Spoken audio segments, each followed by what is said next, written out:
Hi, my name is Gary Hansberger. My father and his brothers founded the Ram Golf Corporation. We own Sportsman, Croydon, Bristol, and Ram in Chicago, Illinois, in Melrose Park.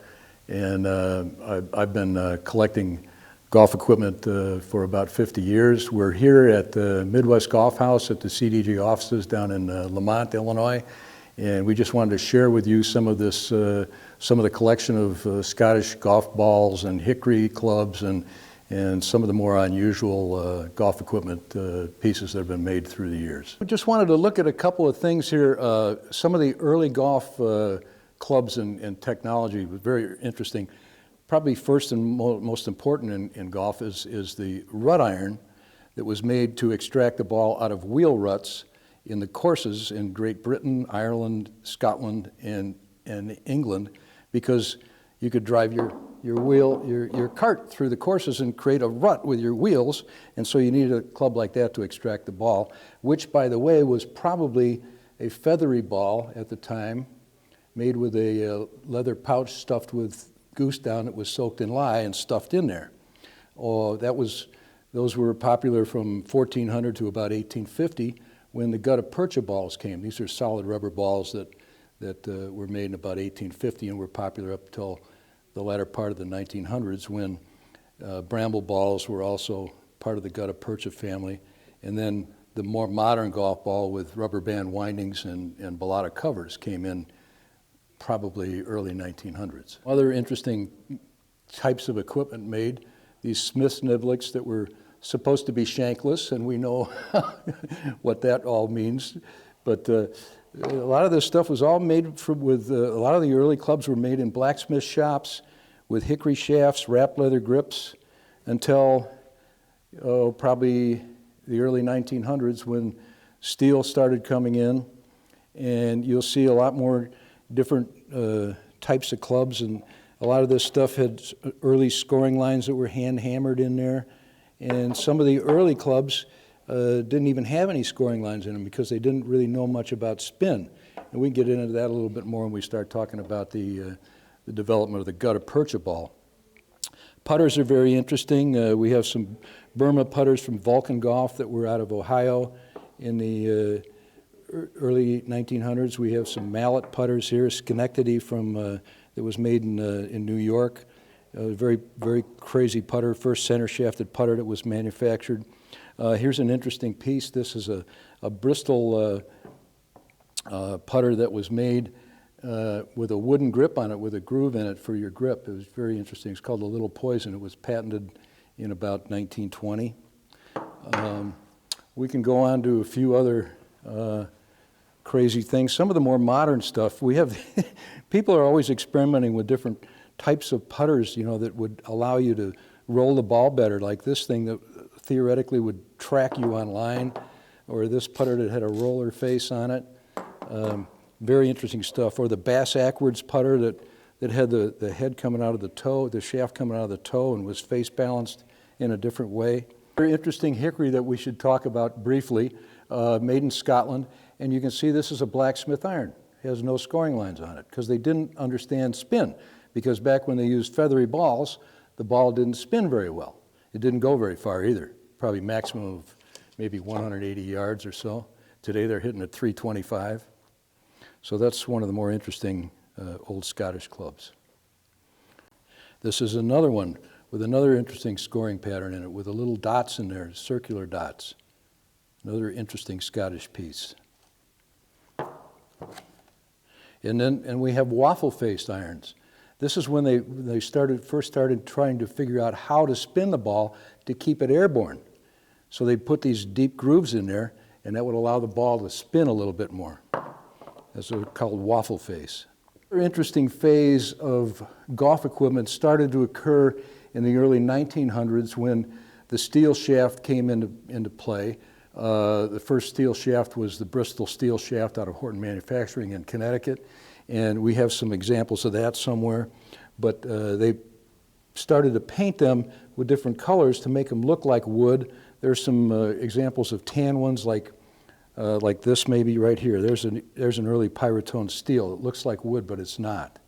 And this is an early example of a metal wood that was made of metal and wood together with an insert in there. Very interesting stuff.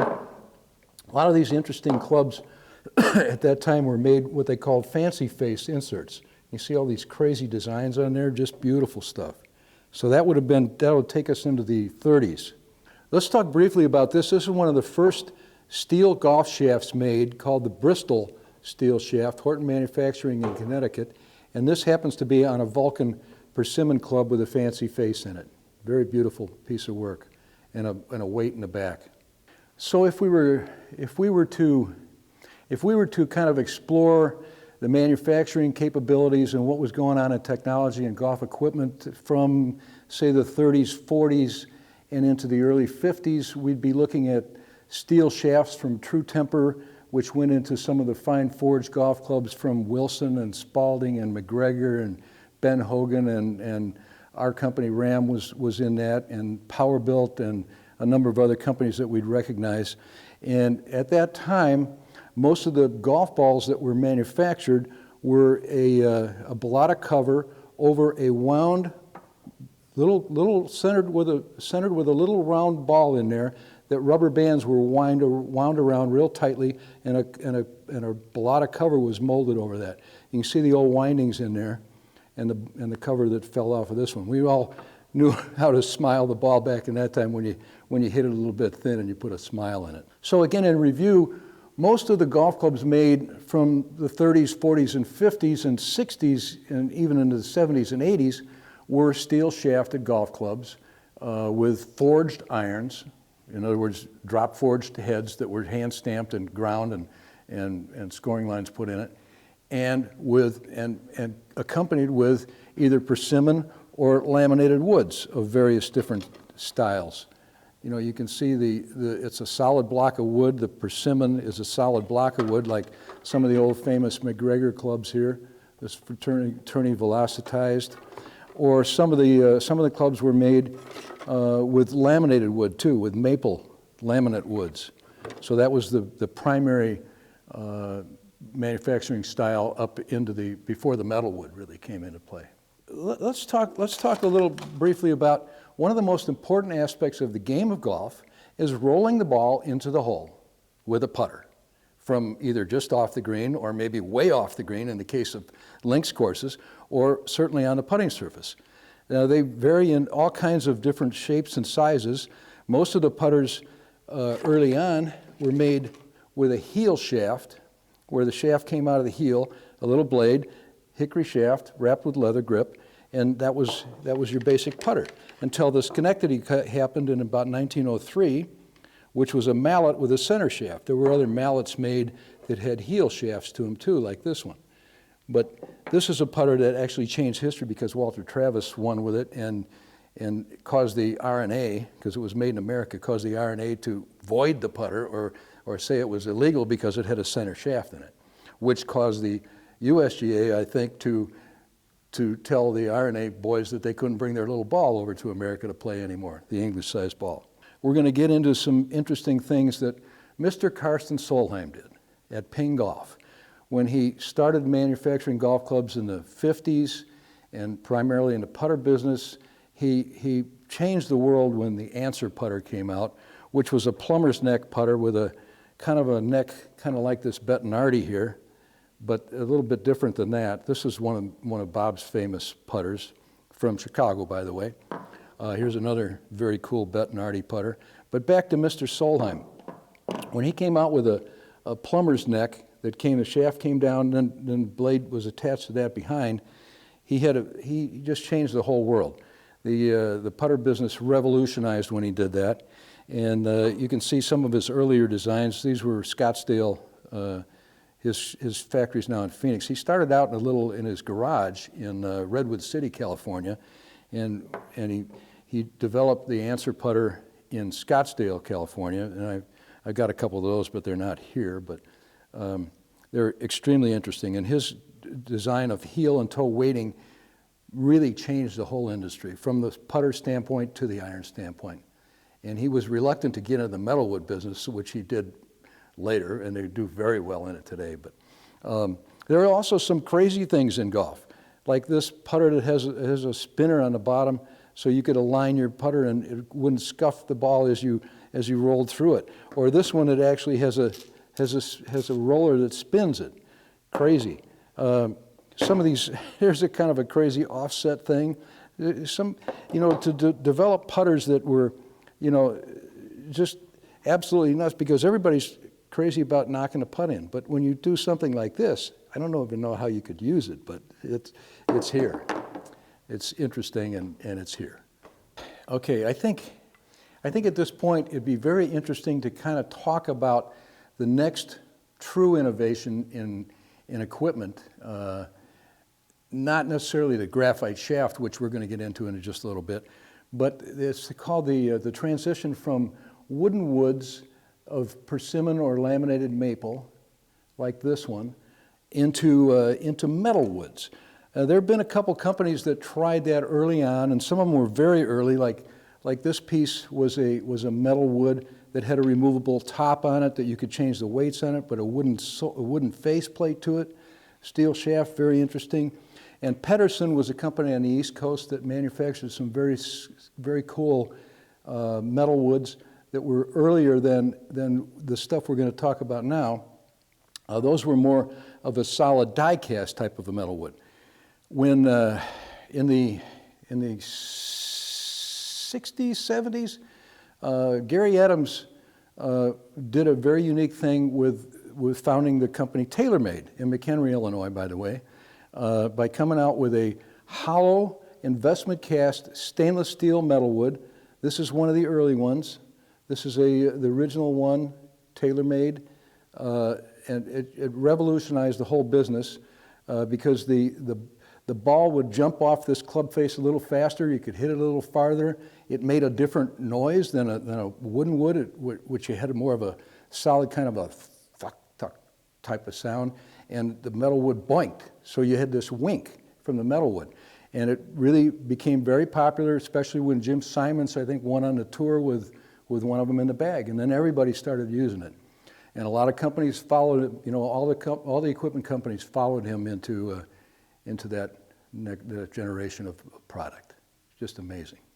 Just in conjunction with that, let's talk about the metal wood a little bit, because the metal wood kind of brought another thing into play that had been around for a while but not extremely popular, and that was the graphite shaft. And we've got a couple examples here. Graphite is basically a shaft that is made from fibers that are burned by petroleum pitch and rayon, and you're making little thin filaments of graphite and wrapping them into pre-preg that go around what's called a core bar in the shaft. And you wrap that pre-preg around it and you press it and heat it, and it all coagulates into a shaft. They're made in a variety of colors and styles and thicknesses and weights, from 30 grams up to 80, 90 grams, where the steel shaft weighed roughly 100 to 120 grams. The graphite shaft is much lighter. You can swing the club much faster, and with the advent of the metal wood, it really took off. All right, I think this would be an interesting place to start on a little brief discussion about the next huge technological leap in golf equipment, other than the stuff we've already talked about, is the size of the club head, from original wooden heads, about like that, to the original metal wood heads, about like that, the stainless steel welded metal woods, into the obvious, huge 460cc titanium giants that we're hitting today. And as we can see, they're much larger, they're much more forgiving, the faces are a lot faster, and so they brought a whole new, different technology of distance, playability, dependability, and all the other good stuff that we like to hit me, 220, the big guys, 350. One of the things that I also wanted to share to you was that Chicago was a true hub of golf equipment manufacturing. Going back into the early 20s, with Wilson Golf was here, Northwestern Golf was here, Allied Golf was here. The company that became Tommy Armour Golf in Morton Grove was actually Victor Contrometer, which became PGA Victor. They made a lot of golf clubs under PGA Victor name, and then became Tommy Armour. The Lampkin Grip Company, which was a fabulous company, grew up here in Chicago, Lampkin Leather and Rubber. Ram Golf started in Chicago and then migrated to Melrose Park. So we were all around the area. And then, of course, Gary Adams started TaylorMade in McHenry, Illinois. His dad was the head pro at McHenry Country Club. But some of the products that came out of the Chicagoland area are truly, truly magnificent things. One of the most famous things, other than our little George Lowe Wizard 600 putter, was the putter that Arnold Palmer designed and Ben Crenshaw used to win all of his tournaments. A lot of guys putted with this on the tour. It was the Wilson, designed by Arnold Palmer, which became known as the 8802 later on in life. Just a nice little flange blade, little offset, fluted shaft in there, just a beautiful thing. Head speed shaft, just a beautiful putter. So that just kind of sums up where Chicago was, because we were a hub of manufacturing after the war, and everything just kind of happened from there. Back in the latter part of the 40s, right after the war, my dad and his brothers started a little company in Chicago called Sportsman's Golf. At the time, they didn't have any tour pros to use on the product name, so they used their own names. They used Bobby Vail, Willie Lyle, and Al Payne as products, because it was their William Lyle Hansberger, Alan Payne Hansberger, and their brother. So we bought the Bristol name and the Croydon name in the 50s, and we became Ram Golf in the 60s. And we had a wonderful run with a lot of great professionals on our staff.